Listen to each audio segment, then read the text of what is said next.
Hi and welcome. In this video, we are going to see about collision resolution techniques. Now, in the previous video, we have seen that when more than one key is mapped to the same slot of a hash table due to the hash function, then a collision occurs. Okay, so how to resolve that collision?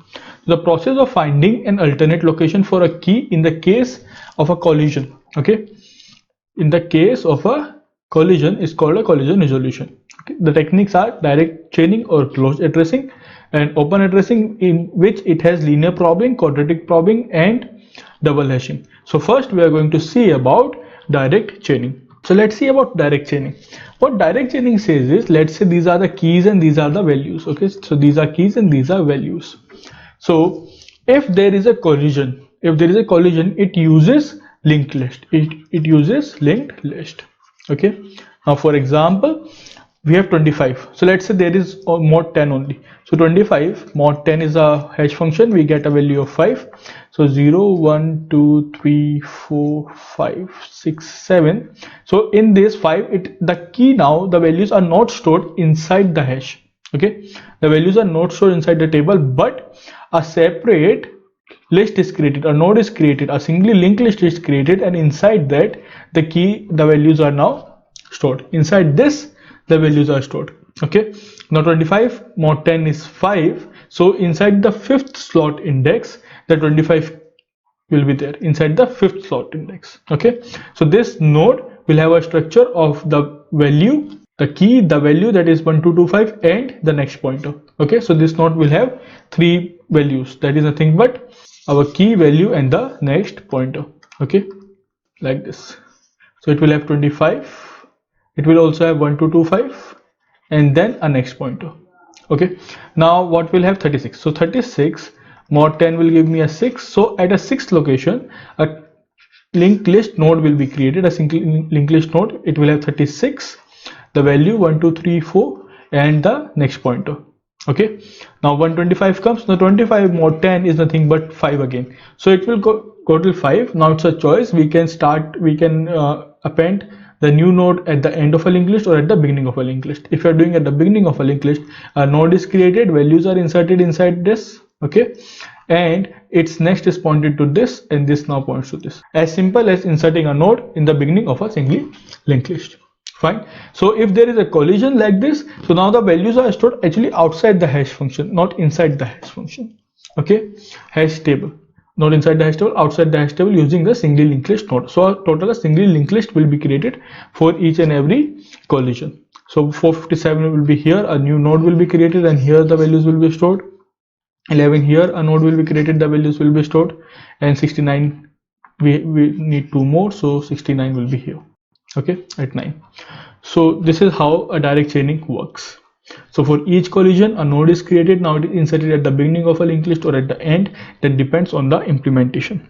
Okay, so let's see the times. So insertion time here is simply order of 1. Okay, it's very simple. Insert at the beginning of a linked list, so it is order of 1. Search time here in the worst case is actually order of n. Why it is order of n is, if there is a hash function and it is mapping each and every value to a same slot. If it is mapping each and every value to a same slot, so only a single linked list will be created for that particular slot, and each and every value will be in that particular linked list. So searching a single linked list is nothing but order of n in the worst case. But the case is, practically we will never use a hash function like this, that it will nothing but have each and every value inside a single slot. We will never use it. We will use a good hash function. So therefore practically it is still order of 1. We will see about it. Now for the delete, in worst case it is order of n, same like this, because if everything is mapped to a single slot, so a linked list is created for this only, for this slot only. Okay, searching that element inside the list and deleting it. So searching the order of n, deleting this order of 1, so total delete becomes order of n. Fine. After this, let's see about the average case, because we will never use such a hash function. We will use a hash function that will evenly distribute the keys, evenly map the keys to our hash slots, to our hash table slots. So for example, if the size of the hash table is s, Okay, and in total we have n keys. So our hash function will be evenly distributing the n keys in s slots, so n divided by s. So each slot maximum will have n by s number of linked list nodes, maximum.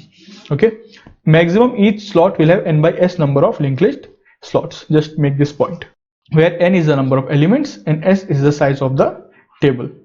Now the searching times become nothing but n of s. Okay, because each slot will have this order of 1 plus n of s. 1 is nothing but for this, 1 is nothing but finding the slot index, and then n of n divided by s to finding the element inside our linked list. Okay, now this n of by s is nothing but known as the Lord factor. It has a formal name. It is known as Lord factor. Lord factor is nothing but n by s. So what is the definition of a Lord factor? It is nothing but the number of elements present to be inserted, the number of keys divided by the size of our hash table. This is denoted by alpha. So alpha is nothing but n by s that we have already seen. Now this can be optimized because it is in the hands of the implementation. Okay, the one who is implementing. So what he can do is he can choose a n such that it is a multiple of s.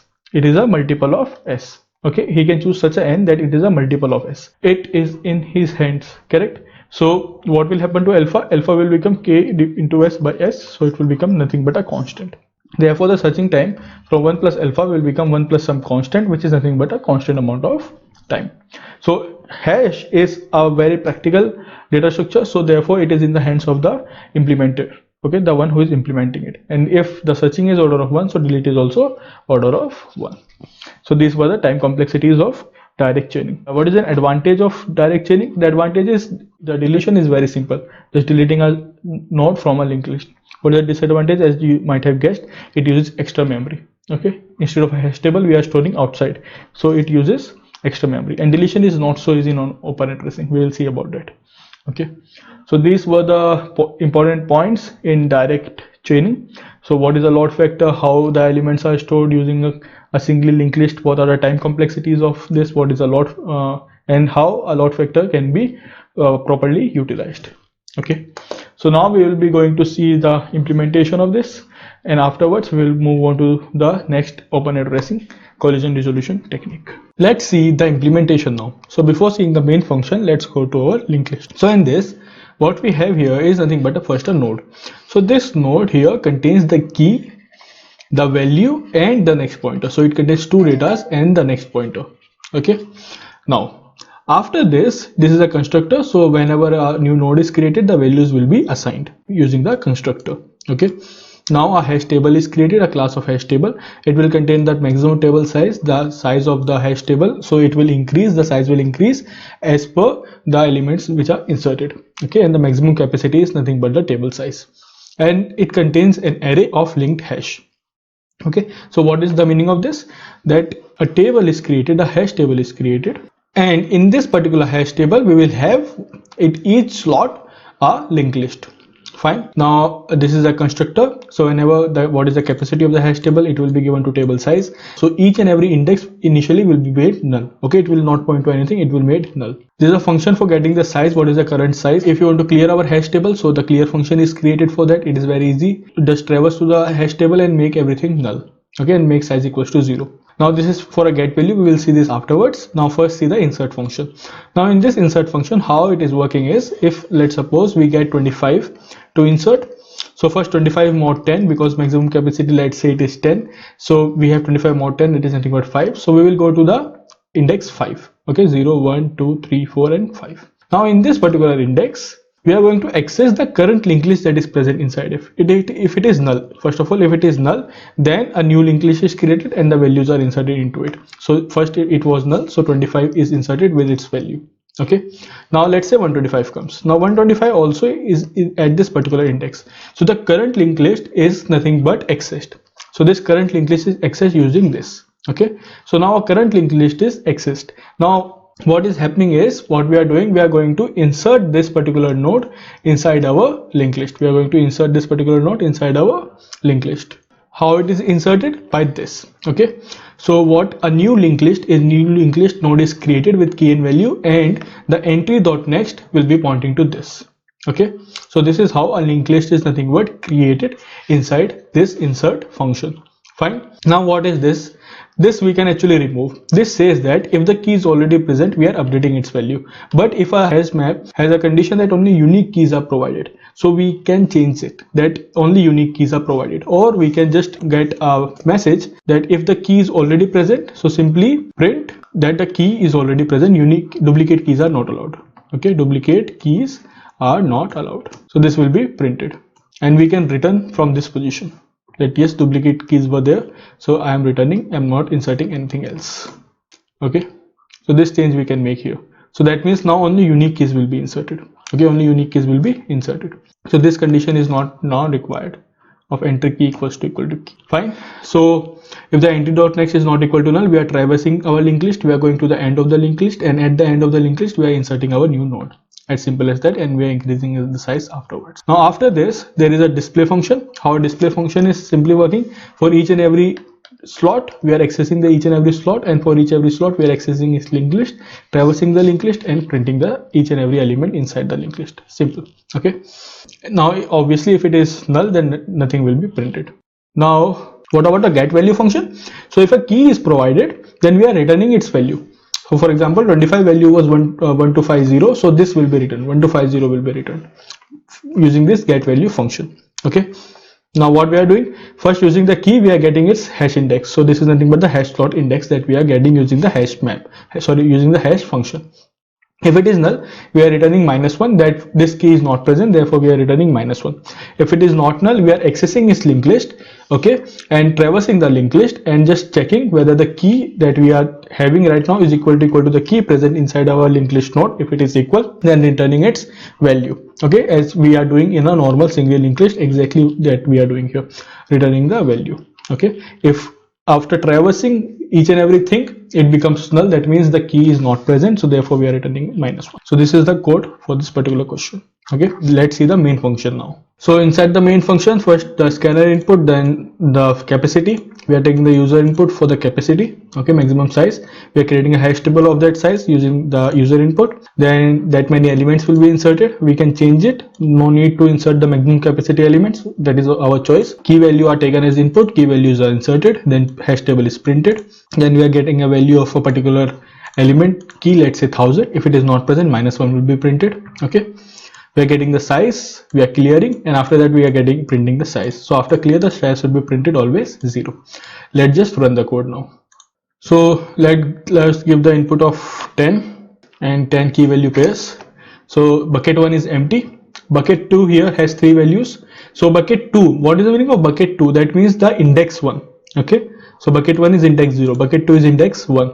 So 121, 132, 1432, 431, correct? Because mod 10 will give me 1 as the index. So bucket 2, bucket 3 is empty, bucket 4, bucket 5, bucket 6, and so on. Now finally what we are doing is we are searching for 1000. So 1000 is not in any of the key, therefore it is returning me a -1. Okay, then we are getting the size of the linked list. Size is nothing but 10 elements are inserted. If we clear the hash table, sorry, the size of the hash table, if we clear the hash table, then and we are printing the size, so it will become 0. Okay, now let me search for something that is present, let's say 54. So if I search for 54, then 213 will be printed out. So now 213 is printed for the key 54. So this was the implementation of direct hashing. In the next video we are going to see about the open addressing, and in Java we have inbuilt hash map present, so we will be using that when we are solving the questions. Fine, thank you.